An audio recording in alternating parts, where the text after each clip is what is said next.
All right. I call this meeting of the Central Florida Facilitators, Toastmasters Club, number 9958, to order. Thank you for being here tonight. If you're visiting this evening, Lara, we have a visitor's book in the back, which I'm sure Gail has so generously helped you with. Right. If you have your phone or other electronic device that makes noise, please go ahead and shut that off now. Thank you. Restrooms down the hall, to the left, and then on the right-hand side. At Toastmasters, we provide a supportive and positive learning experience in which members are empowered to develop communication and leadership skills resulting in greater self-confidence and personal growth. Through this mission, each Toastmaster gains a clear understanding of the club's purpose, and the organization as a whole benefits from a shared set of values. Please help me welcome our Thought and Pledge leader this evening, our president as well, Mr. Mark Locklear.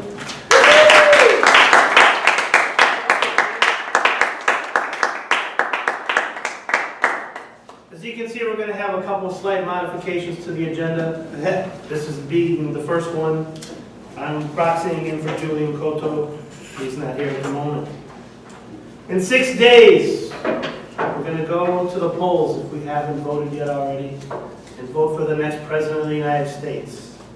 I don't want to know who you're voting for. I just want everybody who's eligible to get out there and vote your conscience. Feel free to vote for either candidate if they haven't been indicted yet. At this time, please stand and join me in the Pledge of Allegiance.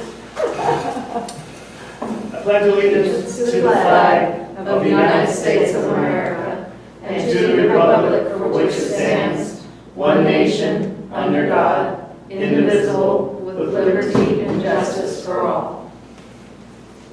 At this time, I'll parlay right into the presidential notes. As I look around the room tonight, I see some new faces. And since I wasn't here last week, and some of you weren't here last week either, I'd like to just get to know each and every one of you real quick. And I'd like to start with Jose, who's I think your returning guest. If you could just stand up and maybe reintroduce yourself again real quick and let us know how you got here with us.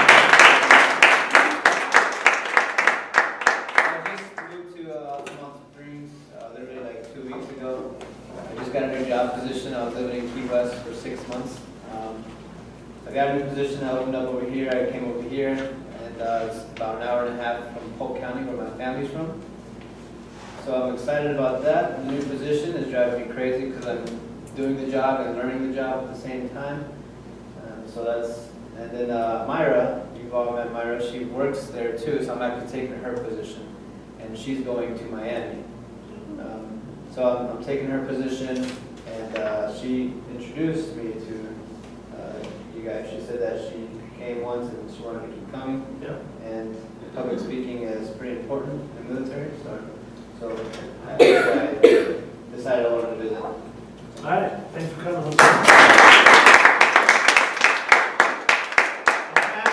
You're still a guest here, so would you like to stand up and just introduce yourself?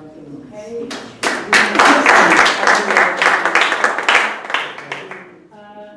I'm from California. I'm here to visit Pamela, and I'm leaving in June. Sure.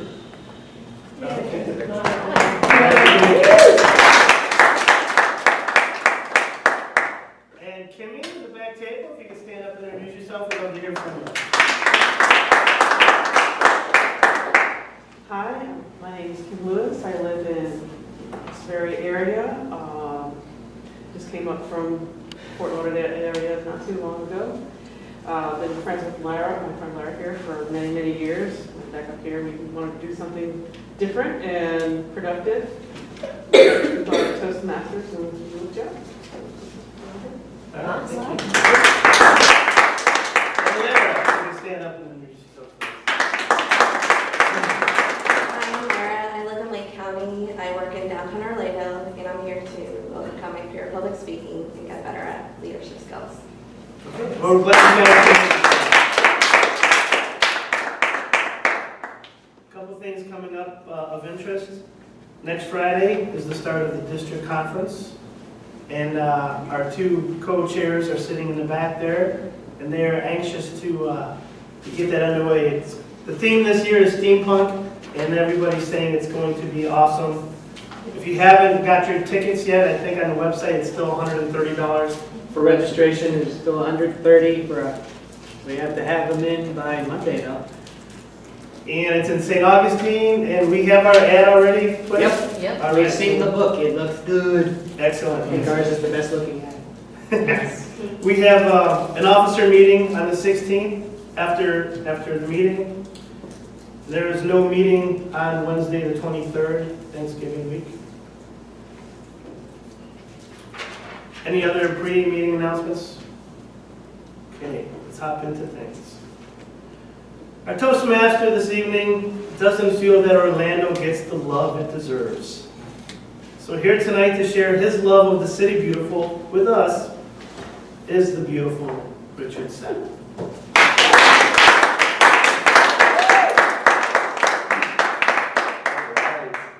As Mark alluded to earlier, we do have some changes to the schedule I'd like to point out. First off, we have our grammarian. Thank you, Emma, who is stepping in for Renee, who is not here this evening.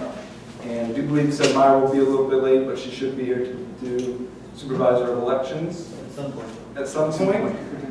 Be good. If not, perhaps Susan can pull double duty. Somebody can. All right, I hope everybody is excited for a fun evening and what looks to be like a fantastic meeting. My number one goal as Toastmaster tonight is to get us out on time for Game 7 of the series. Keep that in mind. Priorities. Priorities, thank you. For our guests, each week we select a new Toastmaster, a new member of the club to come up. They'll select a topic, which is the theme throughout the meeting, so next week it won't be myself. I do apologize that your first experience did have to be with me, but it does rotate throughout. So, was anybody... Theme this week is the city beautiful, and having spent the last 17 years of my life here in Central Florida, I largely consider it my hometown. And was anybody born and raised here in Central Florida? One. Wow. Seriously? She's afraid to put her hand Does Polk County count? The greater Orlando area, sure. So just one. Wow. You're too young to see all the development. Yeah, It's typical. To still be here. it is typical. There's So only like, this will what, be- 12 natives, right? This is great. Everybody's going to get a little education tonight. So, did you know that in 2015, over 66 million tourists visited Orlando? That's an average of 181,000 people per day. Orlando alone makes up 63% of the entire state of Florida's 105 million visitors. But you also know this makes us the largest tourist destination in the United States. Comparatively, New York City only had about 58 million in 2015. And Sin City, the amazingly wonderful, anything goes, get married, lose your life savings, all in a weekend, Las Vegas, 43 million visitors. Conversely, it may or may not surprise you that we rank as only the 73rd largest city in the United States, actually behind Anchorage, Alaska. More people live in the frozen tundra than the theme park capital of the world. Hashtag true story. So how is this possible? We are ranked as the 44th top U.S. destination to live and the 16th most desired place to live, both according to U.S. News and World Reports. We want people to live here. We know that they want to. There's plenty of data to support why they should. Why haven't more people set down their roots? Outside of unlimited theme parks, we have the second largest university in the nation, UCF, with a student population of over 60,000 students. We have professional sports teams, the Orlando Magic, Orlando City Soccer, Orlando Pride, Orlando Solar Bears, the Orlando Predators. Look, I didn't say any of them were good, I said we had them. Yeah, they're not there no more. Yeah. Notable companies' headquarters are home to Orlando, like the Fortune 500 Darden restaurants, as well as TT Lee Dairy. And most notable of all, Donald Trump's state headquarters were moved to Orlando in September. from Sarasota. So in order for us to answer the question of residential population, we need to take a look at how we got here in the first place, where the City Beautiful is headed. We'll do that right after we hear from our functionaries. So, first up, we have Emma stepping in for Renee as the grammarian.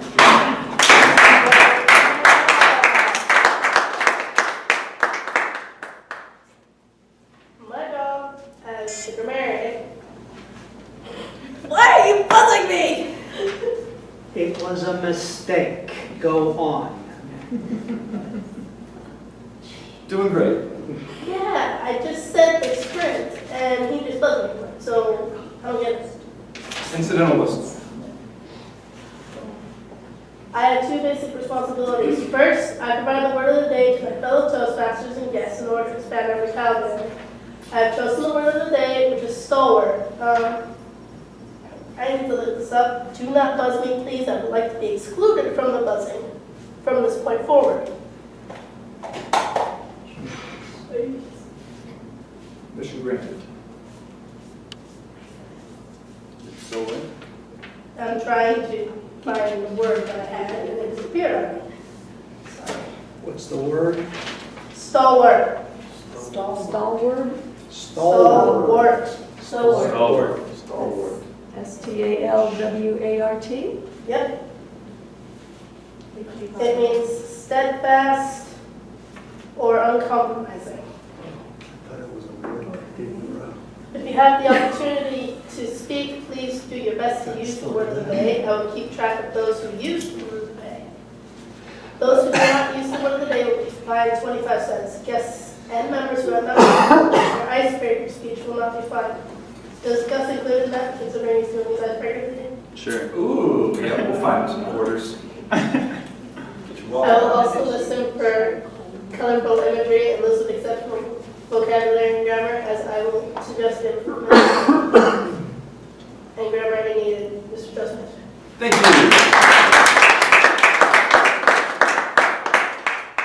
Our wonderful timer this evening, Mr. Mark Lockery.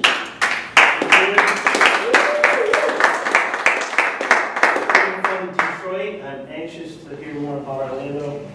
But for now, we're here to make timing great again. And I will do my best to be stalwart in my duties as the timer.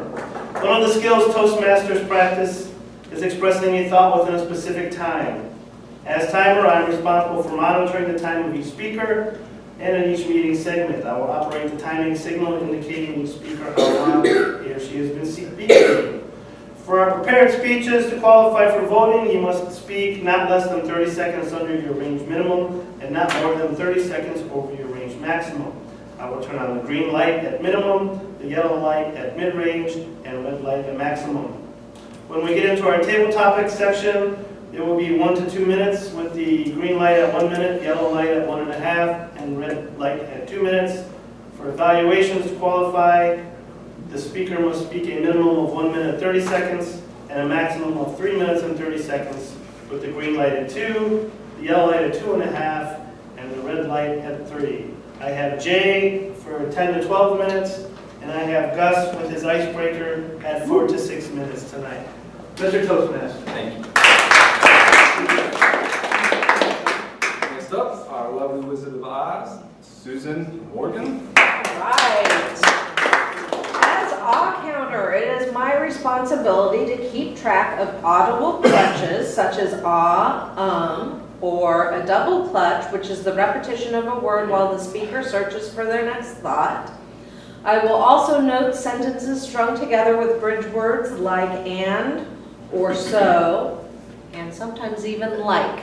And I will sound a buzzer, maybe. I will stalwartly, is that word? Try my best to push the buzzer if fractions are heard.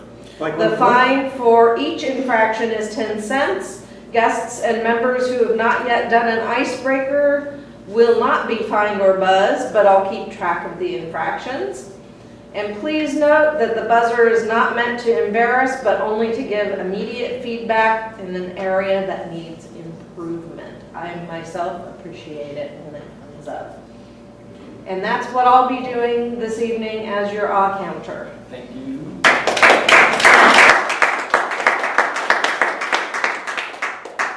Work called upon our supervisor of elections. It should be running a tad bit late, but Susan, if you wouldn't mind reading off what our supervisor of elections role will be. Absolutely.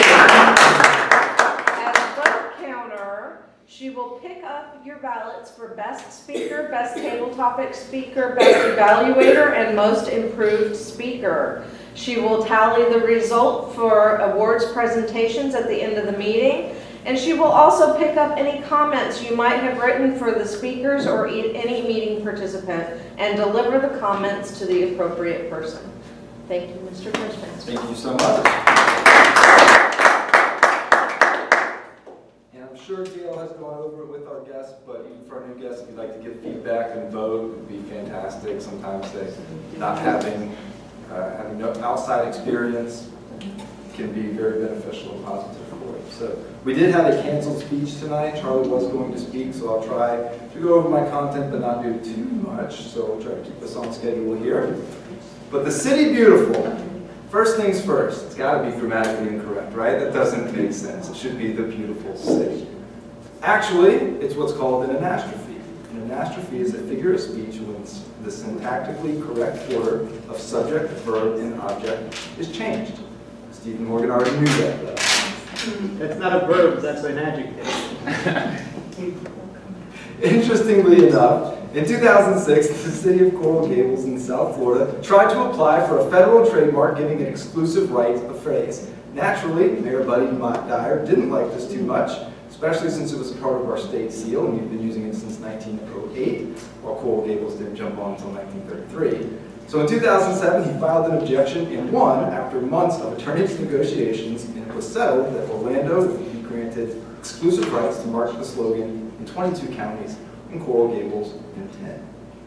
Orlando was officially incorporated as a city in 1885, but it wasn't until the 1960s that we experienced booming population growth, predominantly fueled by Walt Disney's decision to bring Disney World to Orlando. But did you know that Walt Disney also considered Tampa and Miami for his new park, but eventually settled on Orlando due to Tampa and Miami's proximity to the coast and subjection to hurricanes? Walt Disney died in December of 1966, 5 years before Walt Disney World opened in 1971. And for those that still believe the urban legend that his body is cryogenically frozen, sorry to disappoint, but you're wrong. He was cremated 2 days after his death, and his ashes are in Glendale, California. Even though there is more to Orlando than the movies, his decision to bring us our first major theme park set the stage for the rest of our city's history. In the 1960s, Orlando experienced 68% growth, and since the 1980s, we've doubled in size to our current 2015 estimates of 271,000 residents, with a total greater Orlando area boasting 2.38 million.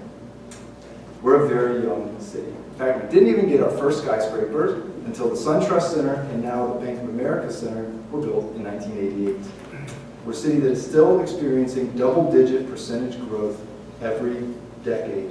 We are currently ranked the top 10 city for future growth, proving we're more than just an economy of tourism. So what were we before we became more famous for tourism? Obviously a city and town here, but what was it? I know you're on the edge of your seats, but we'll come back to this after we hear from our beautiful speakers, or should I say, the speakers are beautiful. I wrote that myself. You should coin it. You can tell. All right, each.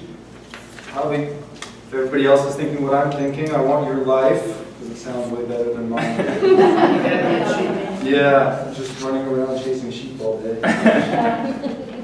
All right, moving right along throughout her long career. Point of order. Point of A order. minute on that clock. Thank you. Time 1 minute. Please write your feedback for our illustrious speaker.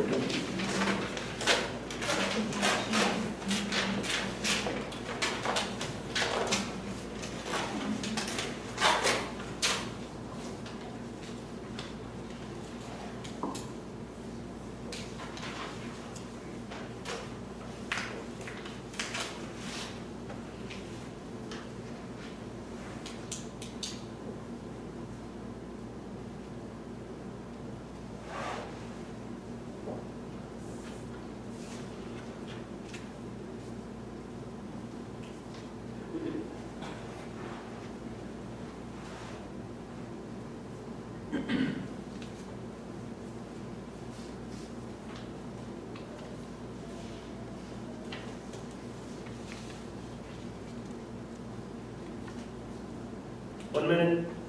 Thank you. Throughout her long career as an accountant, our next speaker's goal was to help her clients understand the game of accounting and taxes. In her speech tonight, she will demonstrate why proper accounting is the key to a profitable business and a necessary tool for individuals who need to manage their financial issues. To sell her point, she will be calling on 2 Toastmasters to participate in a demonstration.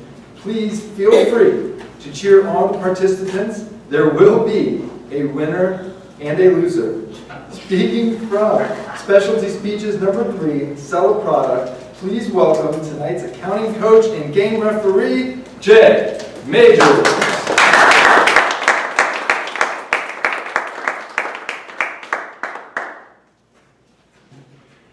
Good evening, fellow Toastmasters and guests. It's wonderful to be able to join you all tonight.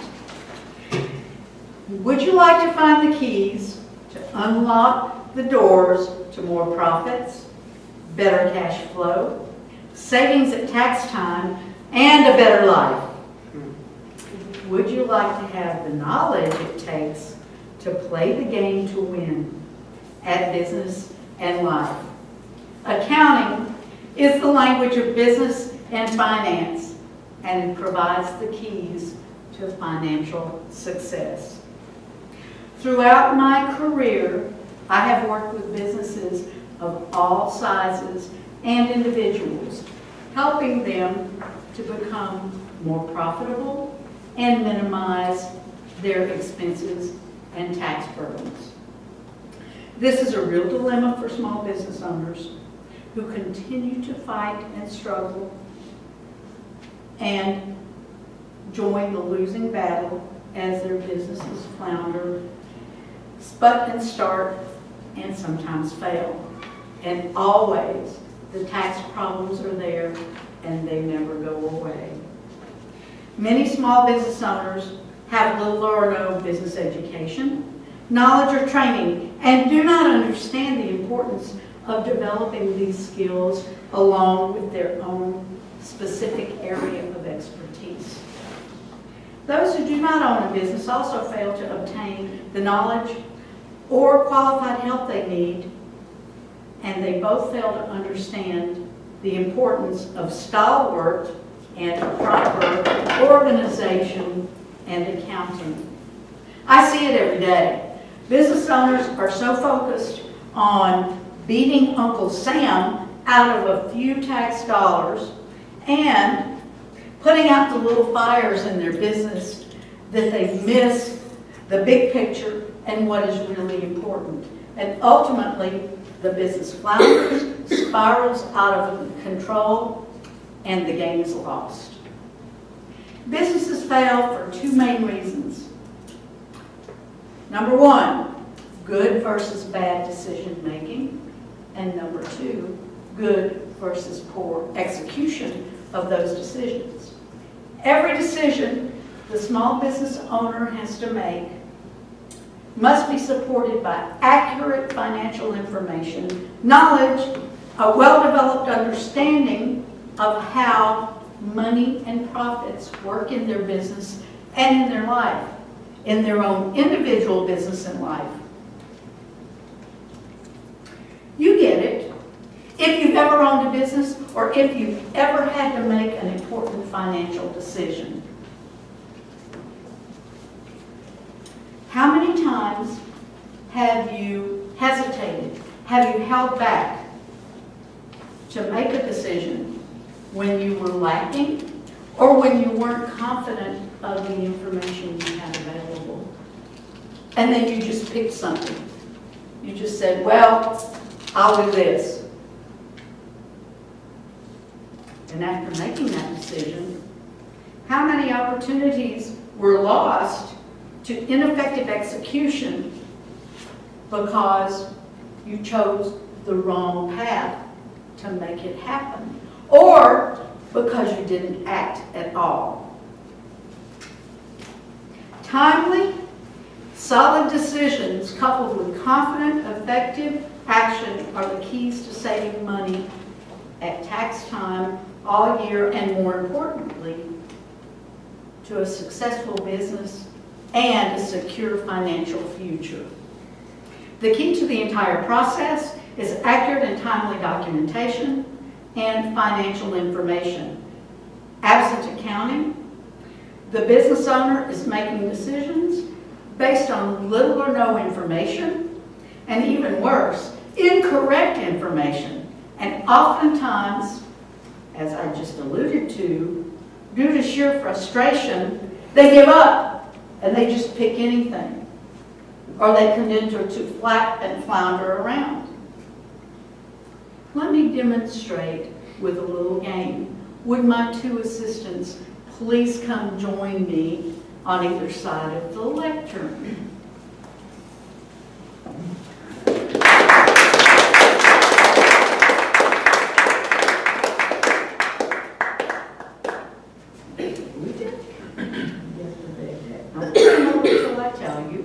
And you guys can cheer if you want to pick your person and cheer. Some of you have heard this before, so please don't let on. I'm going to be calling off some cards, and you're going to try to find them in your deck of cards. The first one to find it, hold it up, and you're going to win the point. And we'll move forward with the game in that manner. You guys, any questions? Okay, No matter cool. how we search. No matter how you search. Okay. All right. Flip your deck over, and if you will, please find the 7 of diamonds for me. There you go. Wow! That was really good. Excellent. Did you find it yet? Easy under No excuses. Where's your 7? So you want me to find it? Oh, I thought I was off the hook. Okay, excellent. Finally. Well, obviously, point number 1. So what happens? Do we put it down? Put it back in your deck. Okay. Point number 1 goes to Jose. Let's try this again and maybe you'll have a better shot. The 8 of clubs, please. Did you give me the loaded deck? The 8 of I got no, it, clubs, I got it. clubs. Oh, clubs. I got There it. you go. There you go. There you go. All right, Jose, I'm gaining up on you. Only because he got This confused. just got real. Oh, I Yeah. Okay, let's make this one really easy. Oh, All right. geez, all right, I like you. Yeah, I want you guys to find for me the Ace of Hearts. You probably got to put it in the deck. Oh, there it There is. you go. See, that was, I don't want to play cards with this guy. No, he's from Las Yeah, Vegas. how are you doing? Oh, you want me to do it? Yeah, let's see if Okay. you find it. I got a bad, You got a bad deck, and that's right. bad deck. The truth is, guys, the game is rigged. And this is the reason why you're not finding the Ace of So Hearts. Donald Trump is right. Well, I wouldn't go that far. I wouldn't go that far. Okay, guys, thanks for your help. And let me explain.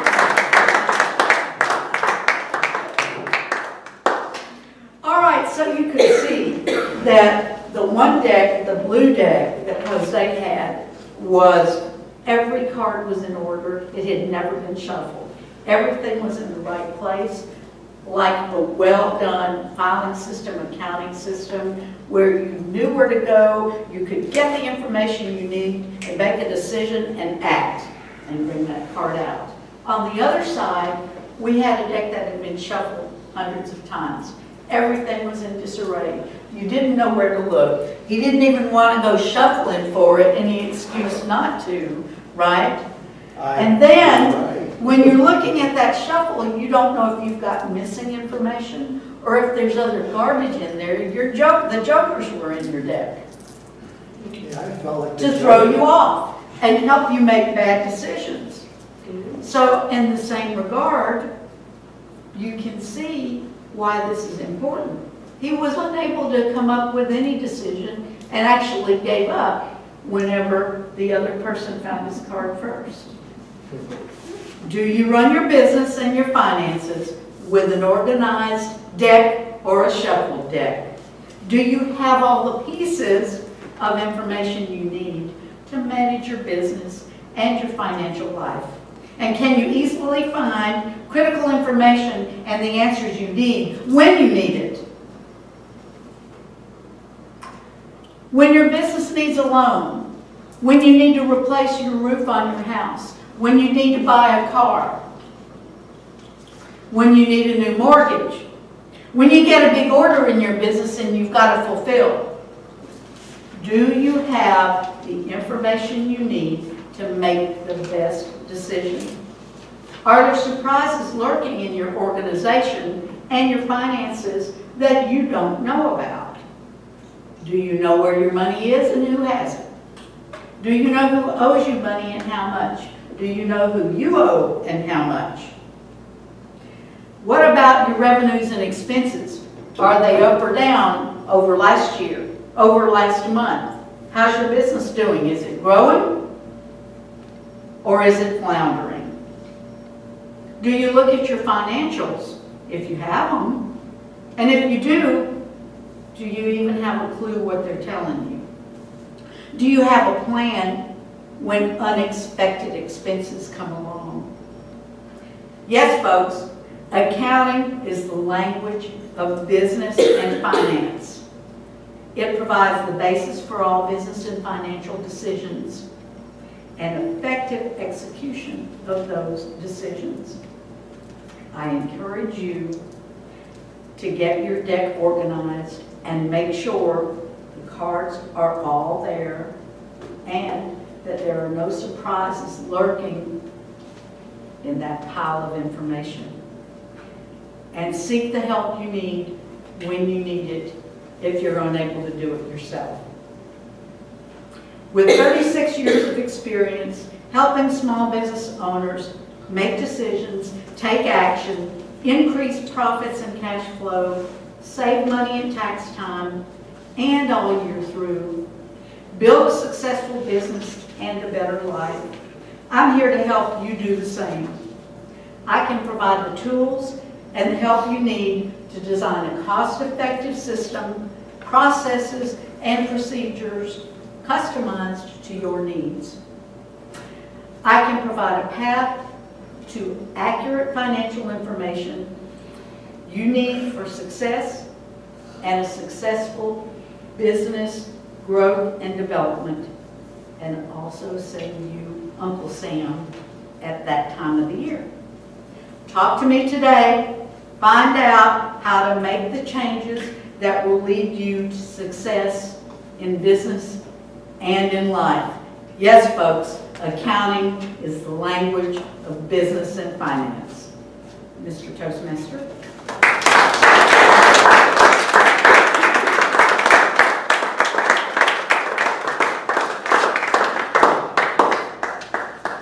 Right, we have 1 minute on the clock. Awesome job, what an example. Thank you, Jay. You're welcome.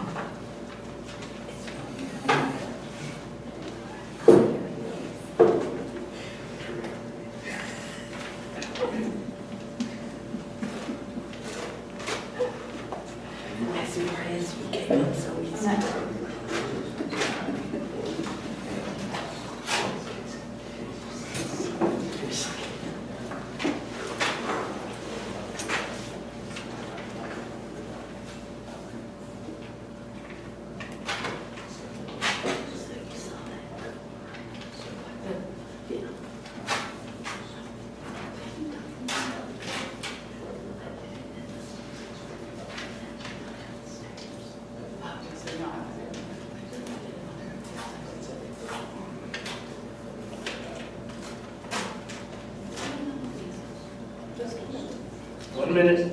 Thank you. And that we have a timer's report. Yes. Mr. Lockwood.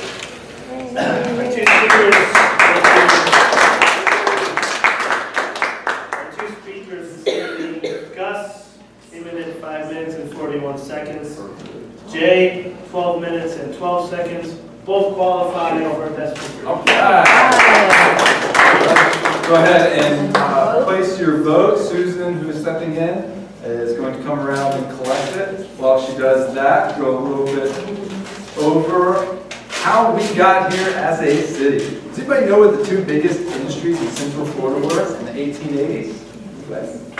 Oranges. Farming. Not yet. Cattle breeding and cotton growing. During the 1880s, what happened was some of the pioneers started growing citrus trees. The growth of Orlando in size and prosperity was associated with the need for better transportation to citrus markets on the part of citrus growers. The city had its first rail lines by 1881, and during the 1880s and 90s, there was an influx of new fruit growers. In 1885, education demands rose, and Rollins College was founded in Winter Park. Between 1910 and 1920, the population of Orlando doubled, and the city was transformed from a rural, citrus-growing area to another major city. The building boom that followed World War II produced new suburbs, roadways, shopping centers. In 1956, the forerunner of the Lockheed Marietta Company began operations, now known as Lockheed Martin, becoming the largest employer in Central Florida, gradually adding many more companies and workers to follow. In 1968, Florida Technical University opened its doors. Does anybody know what that is now? University of Central Florida. The development of Walt Disney World in 1971 spurred the construction boom that included apartment buildings, hotels and motels, banks, commercials, shopping areas, and tourist-related businesses. In 1973, SeaWorld of Florida was founded, along with the Epcot Center in 82, Disney MGM in 89. Economic climate during the 1990s and 2000s was marked by diversification.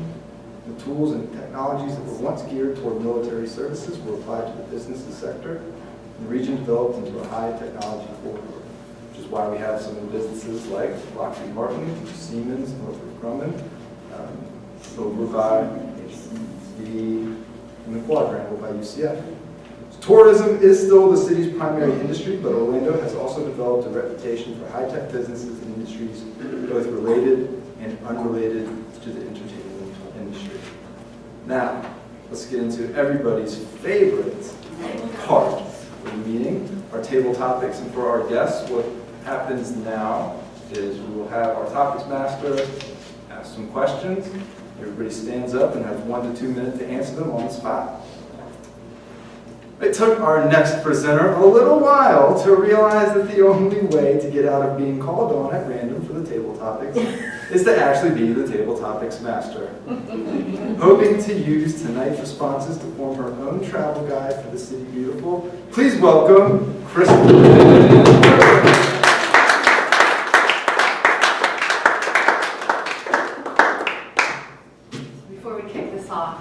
Do any of our guests want to participate in tonight's table topics?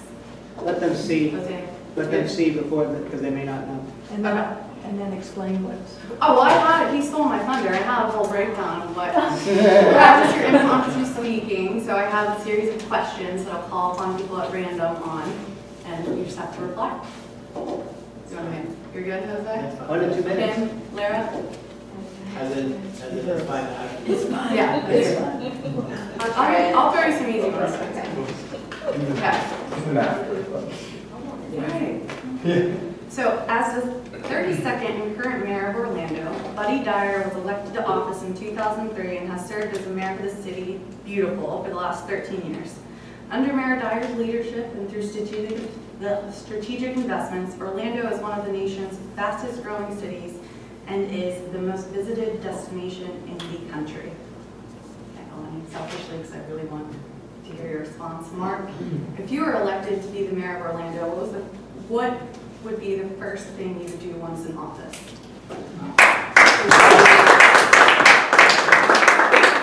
Thank you, Madam Table Topics Master. Now, normally one might get confused and flustered with a question like that, but luckily Donna Brazil emailed me that very same question last night ahead of time. So let me answer that. If I'm elected mayor of Orlando, I think the first thing I would do is I would ensure that, wow, that's a good question. There's so much to do. Growing up in rural Ohio, it's just no comparison. We spun our own wool, we churned our own butter.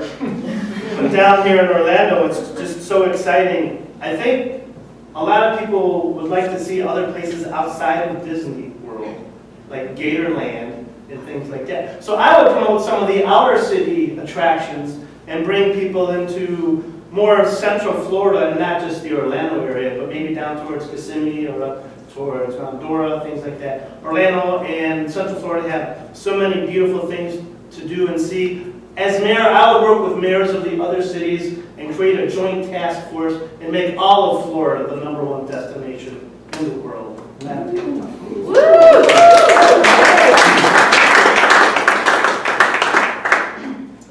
Known for its theme parks, beaches, restaurants, and riveting nightlife, Orlando offers a variety of activities for people of any age. Susan, if you could be any age again for 1 week and explore the city beautiful, what age would you be and why? Thank you, Madam Table Topics Master. If I could be any age and love this town that we live in, I've got to say I would be about 10 years old, still young enough to have those blinders on that everybody is still a wonderful person and nobody would hurt you or anything like that. And I would go to Disney and I would go to Universal and I would go to all these places that we have here that are so wonderful for children. And I think that I would just enjoy myself so much, especially at Disney where the mouse lives and he takes care of everyone. I would totally love to be about 10 again and visit all the parks in Orlando area. Madam Table Topics Master. The SunRail is a commuter rail system in the greater Orlando, Florida area. Service began on May 1st, 2014 and comprises 31 miles with 12 stations from Sand Lake Road to DeBerry, Florida. Stephen, if you were in charge of the SunRail, what would you do to improve the service it currently offers to residents of the city beautiful? Madam Table Topics Master, I do realize that SunRail was instituted to try and reduce traffic during rush hour. So the hours that it's designed for to be used during the morning rush and during the evening rush. Those are completely useless times for me. And for most of the people that I talk to, not very effective either. For the simple fact that if they're going to go during the downtown and have to drive their way there, the SunRail does not always offer great times.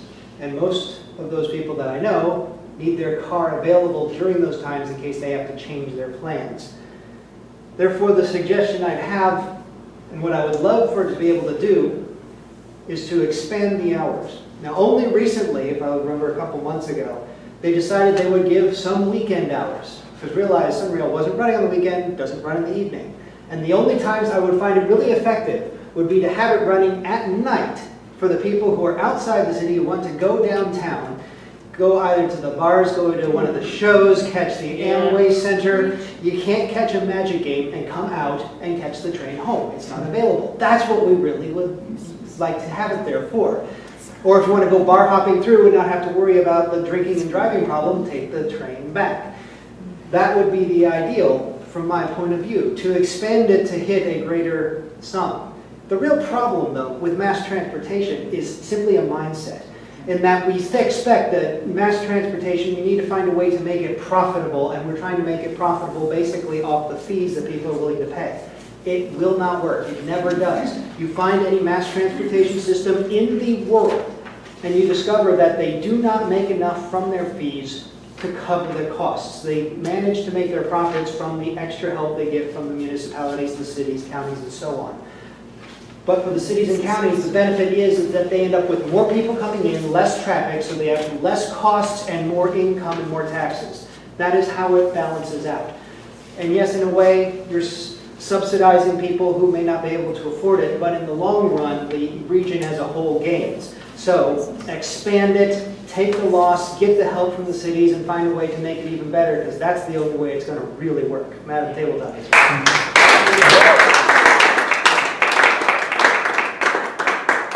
Opened on October 1st, 1971, Walt Disney World is the most visited vacation resort in the world, with an attendance of over 52 million people annually.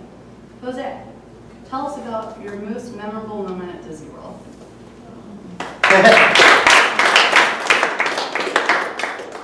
Surprisingly, it's not when I was a child. Surprisingly, it's actually when I was a teenager. So my parents decided to take me and my brother to Disney World. And I had been to Universal Studios plenty of times, but Disney World, not since I was a child. My brother was, I want to say, 10 years old, about that age. So he was very excited. However, I was a teenager and the rides to me were kid rides. And I wasn't excited to see Mickey Mouse and everybody. However, I did take pictures with my brother and my parents and stuff. So I had a good time though, not because of the experience that I was having, but because I got to see my brother and the experience that he was having with all the different characters, and him being able to shake hands and hug and be with his favorite characters. So that was pretty exciting. Thank you.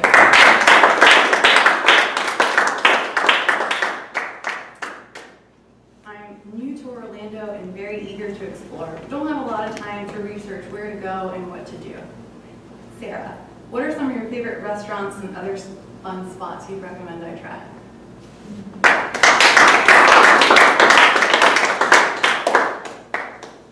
Food and fun spots.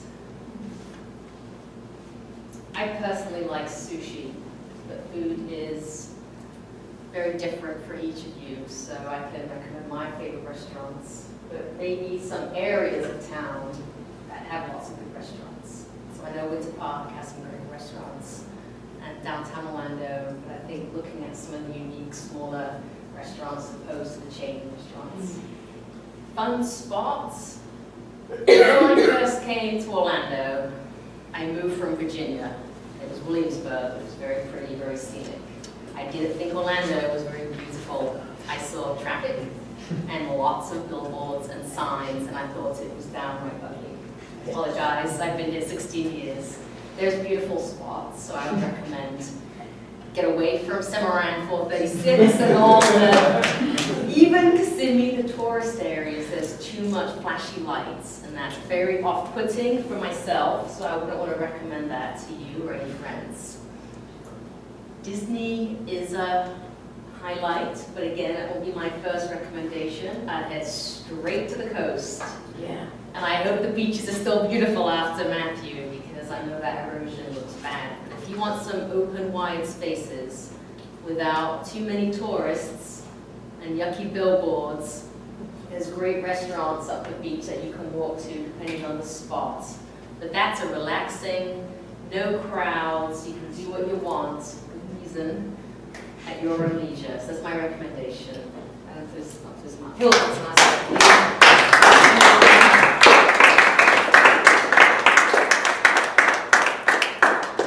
If you could live in any other city outside of Orlando, where would it be and why?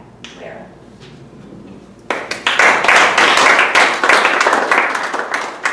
Being born and raised in South Florida, I would move to Fort Lauderdale as I have a love for the beaches and anything near the ocean. So if I had to choose, that's where I would pick. Thank you.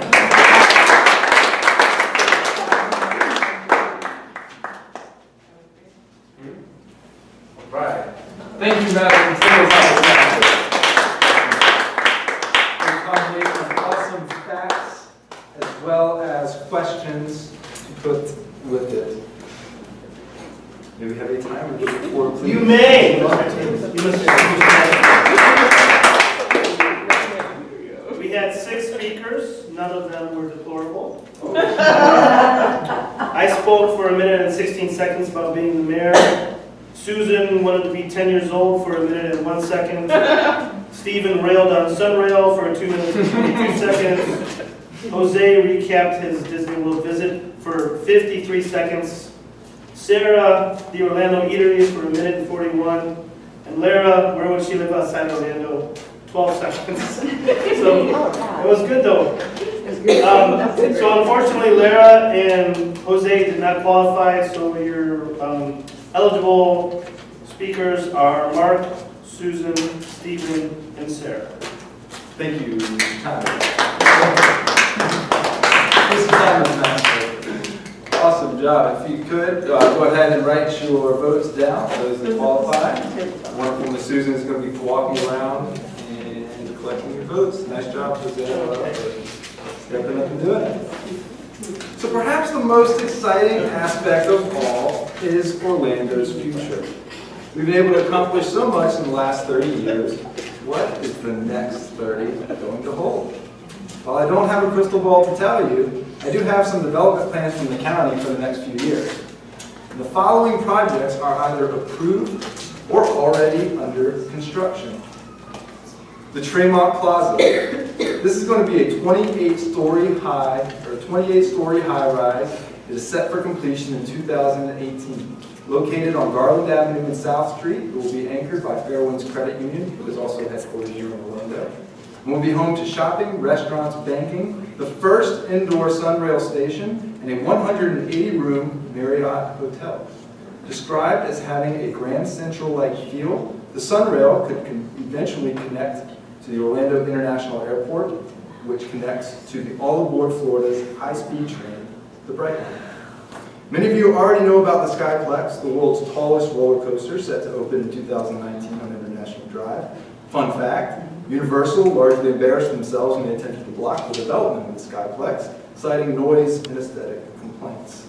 In other words, they tried to say it was just a very loud eyesore. The real reason was that Universal wasn't allowed or permitted to build anything over 200 feet. So they whined like babies. Fortunately, no one bought it, and Skyplex will also have restaurants, shopping, an observation deck, go-kart track, and Florida's tallest glass elevator. Orlando City Soccer is building the first Major League Soccer stadium on Church Street in Paramore. Opening in 2017, this $155 million stadium will host the men's and women's soccer games. In June of 2016, Orlando was ranked as the #1 city for soccer fans. This is supposed to have a $1.2 billion economic impact over the next 30 years. The Brightline is the high-speed rail that will connect Orlando, Fort Lauderdale, West Palm, and Miami. Opening next year, the Brightline stop in Orlando will be at the Orlando International Airport. The rail features food and beverage options, free Wi-Fi, power outlets at every seat, as well as bicycle storage. The goal of the project is to open up commerce for business travelers, more easily accessible donations for tourists and Florida residents. We are not sure what the time of the Brightline are going to be yet. Orlando Central will be among Orlando's tallest buildings after completion. The high-rise will be 31 stories, located on West Jefferson Street, with 450 residential units and retail space. Interestingly enough, this project was sent back to the developers after the review board decided it needed a more distinct crown on top of the building. Citing its impact on the city's skyline, they told them that the top of their building needed a more unique design to complement the skyline during the day and at night. Big things coming for Orlando skyline. The entertainment complex directly across from the Amway Center is under construction. Will host restaurants, shopping, nightclubs, and an open breezeway for sports and concert goers to hang out. This $200 million project aims to allow patrons to hang out in the same area as the arena, as opposed to having to walk all the way under I-4 downtown. The city center will be on Lake Eola. 28-story high-rise will be a mix of 215 multi-family units, 25,000 square feet of commercial space.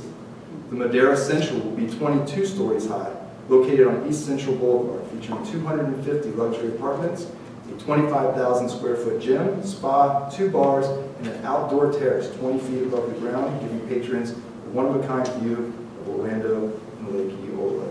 Please stay tuned, because big things are coming for the city of Orlando. I, for one, feel the economic development is fantastic. So, moving right along to our evaluations, we are right on track.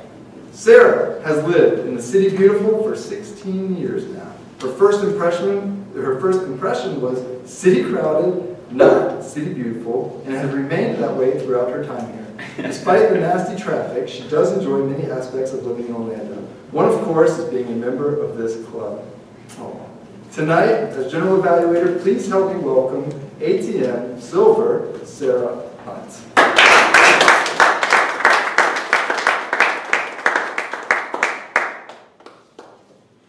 So as the General Evaluator, I introduced the evaluators that give feedback to the two speeches that were delivered tonight by Gus and Jaye. Then some feedback about the overall meeting as a whole. I'm going to get right into our introduction of our first evaluator. Stephen first joined Toastmasters in 1997. Since then, he has come to realize that although Toastmasters International emphasizes communication and leadership, the true core values at the heart of the Toastmasters spirit are encouragement and support for mutual growth. Please welcome Advanced Toastmaster Gold, Stephen Morgan.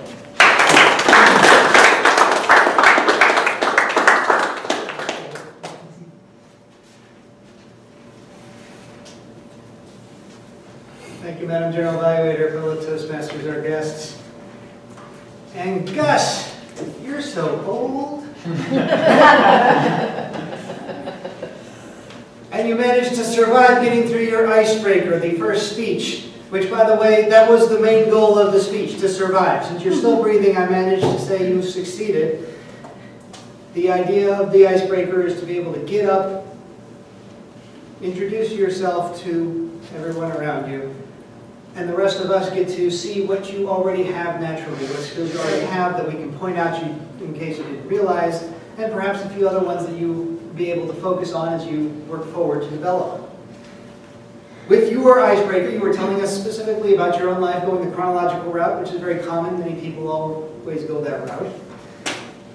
And you certainly had plenty to tell us, starting from even as the very young Cubs fan as it is, through many other places. And although you only mentioned New York City and Glasgow, I'm guessing there's a whole lot more that didn't come out. Perhaps there's going to be many more to tell in the future. What you had done is you had done a good amount of preparation for this particular speech. What it seems is that you had had your script, you had written out the words you wanted to say straightforward, and you had them here, you were using them well, you still managed to keep the eye contact working. What I can suggest for you when you're going forward is, not that it's in any way a problem to have written out what you intend to say, but as you move forward, you're going to want to find a way to reduce that so that you don't have to look at all the words, eventually working from an outline, eventually working the bullet points, and at some point being able to step out and not have to use them at all. Not the next speech, maybe not in the first 10, but that's something to be trying as you go forward. What you did have is very interesting stories that we only got a little bit of a tidbit of, so I'm hoping they'll come up again in future speeches. The backpacking story certainly is going to be one that obviously you heard from the audience alone. There's going to be a lot of interest to hear more about those. The Senegalese were very fascinating. We're going to have to hear even more about them, I would hope. What you had there were some very interesting characters. You could have taken that further, in that with the story, what really makes them interesting is the characters, which was great if you give them names. It doesn't have to be their real names. If you don't remember, make them up. And dialogue, where you said they didn't have a good handle of English. If you tried to imitate it and actually showed how poor the English would be, we'd really have gotten a good idea of what you were talking about. That would have been even neater. Think of that perhaps going forward. Your structure was strong. You had your opening in your body and your conclusion very clearly mapped out. I would have to say for your conclusion, it seemed a little bit abrupt. I think it's because you're still writing it. And that's because your story is still moving forward. As you said, you only just came here, I guess, to make up enough money to leave again. So although we'll be sad, I'm sure, when we reach that point, I would have to say I hope you're not going to spend too much time getting in trouble, or at the very least, don't get in too much trouble chasing the sheep, unless you intend to tell us that story too. Madam General Manager.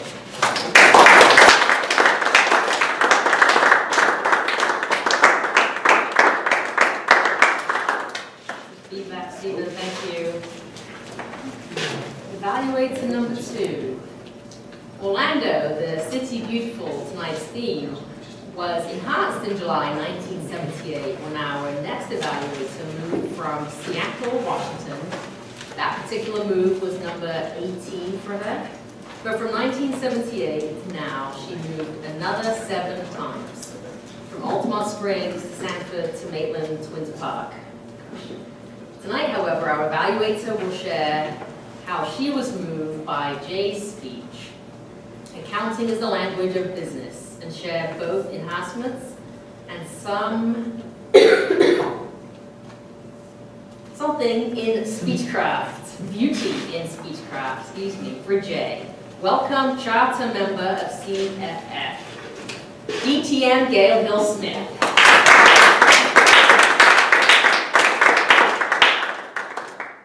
Thank you, Madam General Evaluator, Toastmasters, and especially Jaye.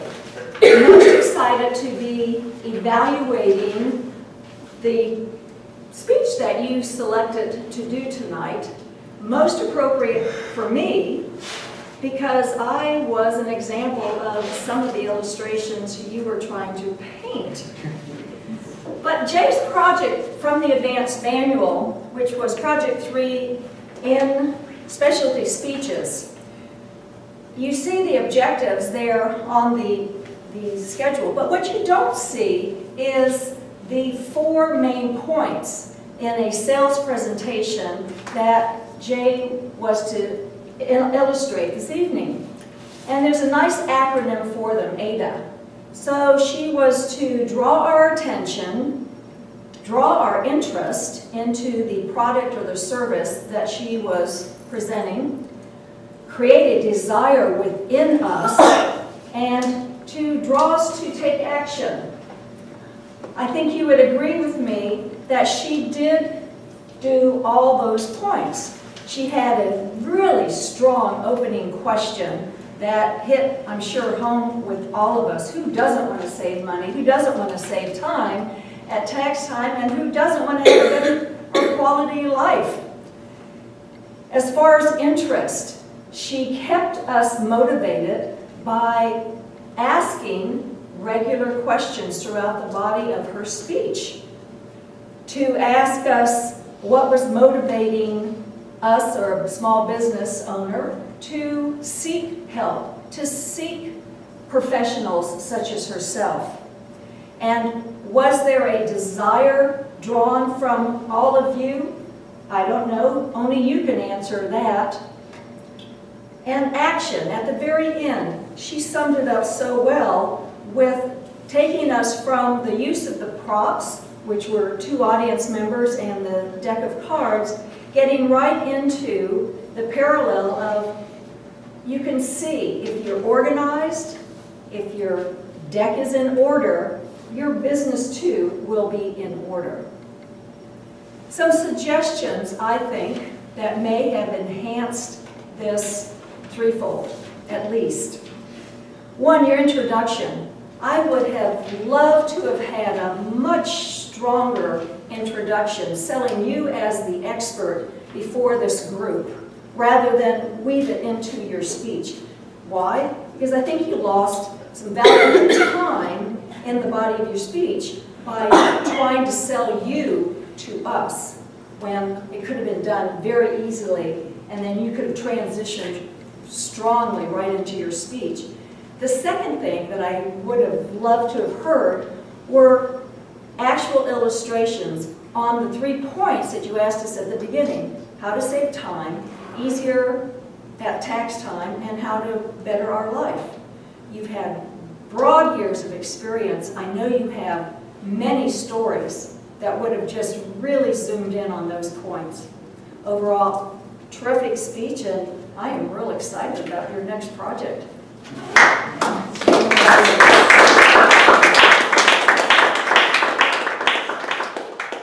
Thank you, evaluators. Appreciate that. Now, in order to vote for the best evaluator, we need a timer's report to see if they made time. And I'll be happy to deliver that. Yes, I'm a little slow. Mark, could you please give us a timer's report? Sure, Madam General Evaluator. 2 evaluators this evening. Stephen, 3 minutes and 5 seconds. Gail, 3 minutes and 29 seconds. Both qualified, please vote for either one.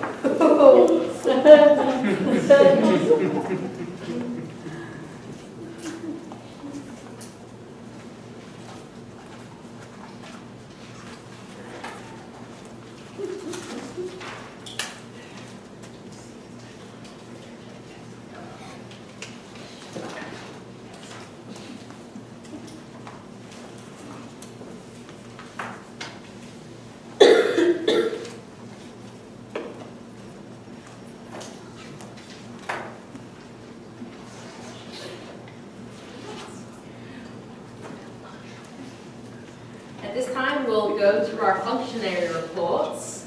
They've been taken, sure, great notes throughout the meeting. We'll first start off with our grammarian. Can I have a report, please? Emma, thank you.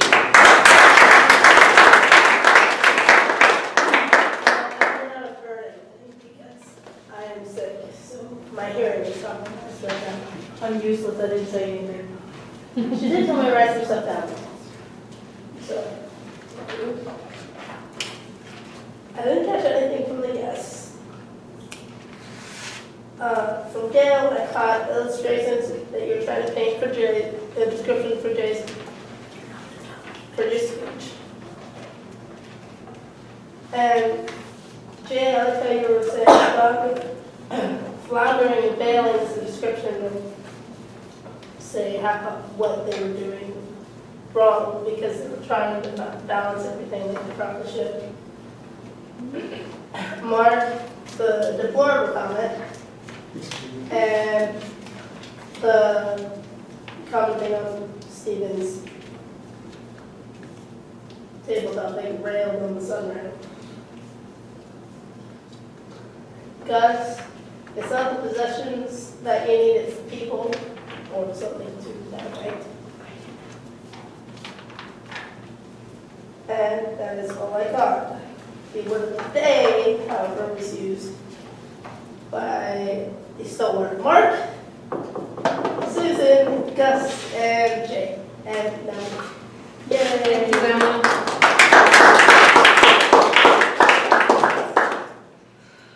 Now, last functionaries in our counter report by Susan Morgan.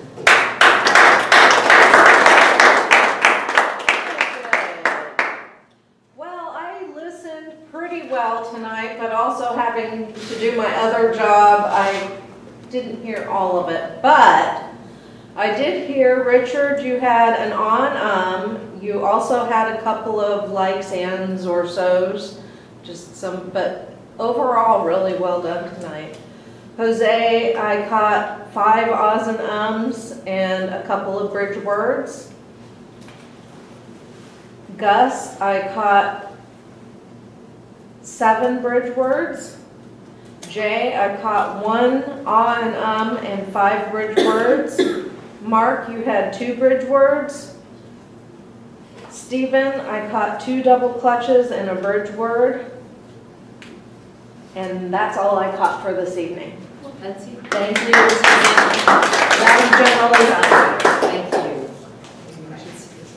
Do we do most improved speaker now, Mark, or is that later? All right, so we vote for the most improved speaker. If you write, tear off another paper from the ballots. Who you thought improved the most? Susan will come around and collect those. We can get the awards handed out. I offer a couple of comments to how the overall meeting went and any suggestions. I enjoyed the theme very much. First, I have lived here a while and shocked at how much I did not know and how much I learned about the city that we live in.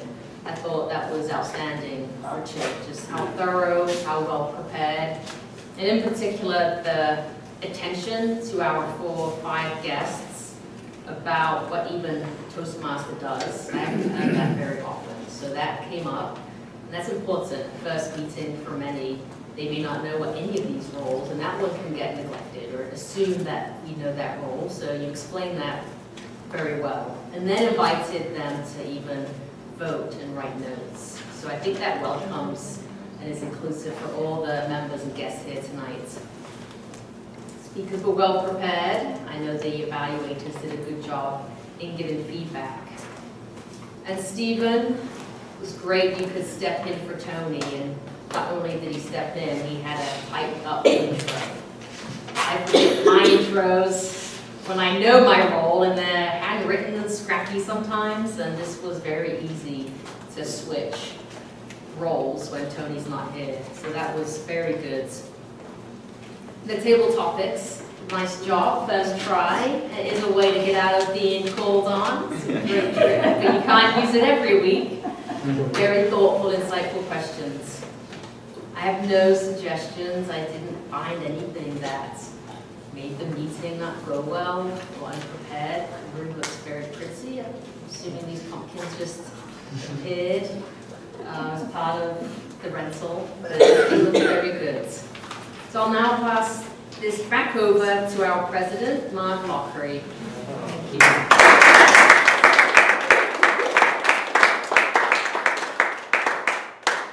The pumpkins are actually from our patch downstairs.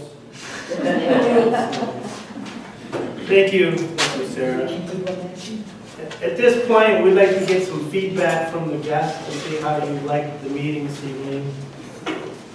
Is there any one of the guests that would like to go first? Okay, then we'll just go around the room from right to Well, I'll say something. Okay. Yes, sir. Do I stand? Yes, you can. My name is KC, as the hat implies. I found this meeting on meetup.com. Now I'm hesitant to say and or but there it is.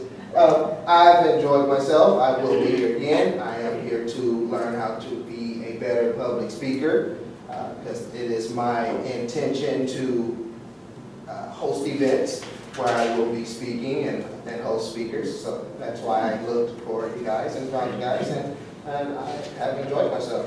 I wanted to play a fly on the wall, but this is the second time I've been given the opportunity to speak, so I took it.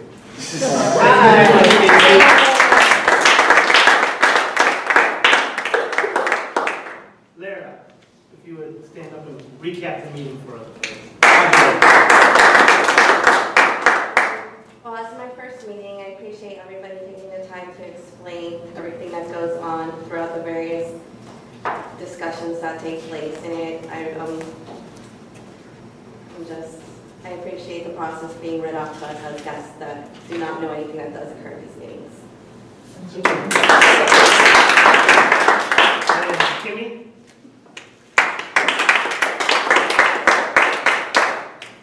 It was nice getting a glimpse into the process and all the different roles.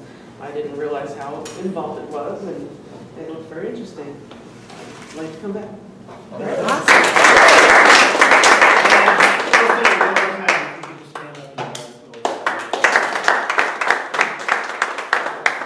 Still very impressed with the evaluators, the information that they give back. I was looking for something to give back to suggest, and I really couldn't find anything. And the amount of information that they pulled out for that was very impressive.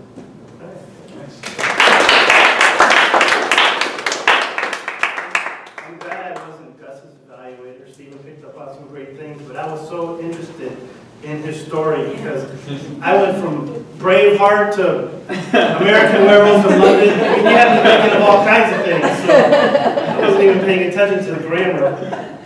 Susan, do we have next week's agenda? Yes, Oh, Trent, we I'm do. sorry. I know you've been a couple times, but No. you okay? She's like, I'm okay. Yeah, no, she was like me when I was like 8 years old. No, no. No. I can do Okay, policy. what do you think? Okay, so I was especially not being called on a table topic. That's okay. So next week we do not have a Toastmaster yet. Anybody want to be Toastmaster? Hello? Okay, well, we'll get there, but we do have Mark and Jonathan as speakers, and Jessica will be our table topics master. Everything else is up for grabs. If you don't grab it first, I will put your name in, so be aware that you might have a role next week and you don't know about it. So, and especially with this Toastmaster Open, we have to really make sure somebody wants to do that. So, next week, somebody jump up and be Toastmaster or I'm putting you in. Woo! If anybody's interested in speaking next week, I can transition to Toastmaster, but I'll stay as a speaker. We'll just keep that in mind. Are we ready for some certificates? Yes. All right.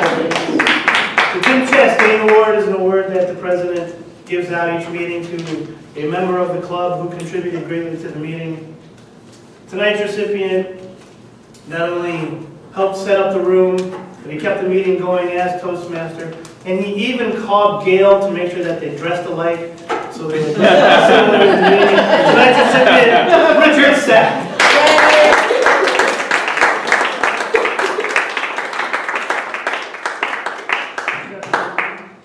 Our most improved award goes to the person sitting to his immediate right, Ms. Kristin Williams.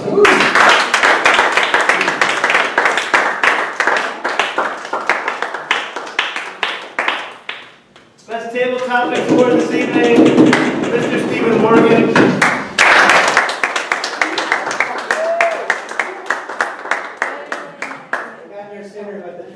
I know. It's not bad. Our best evaluator award this evening, Ms. Gail Hill-Smith. Yes, go that time. Thank you. And our best speaker award this evening, the sheep chaser himself, Gus McKean.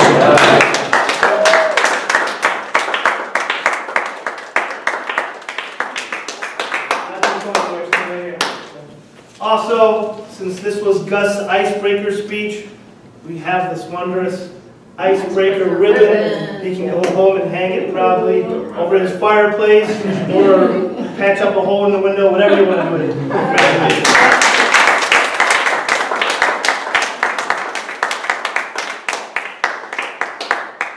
Again, don't forget we have an officers meeting on the 16th after our meeting, and there was no meeting on the 23rd.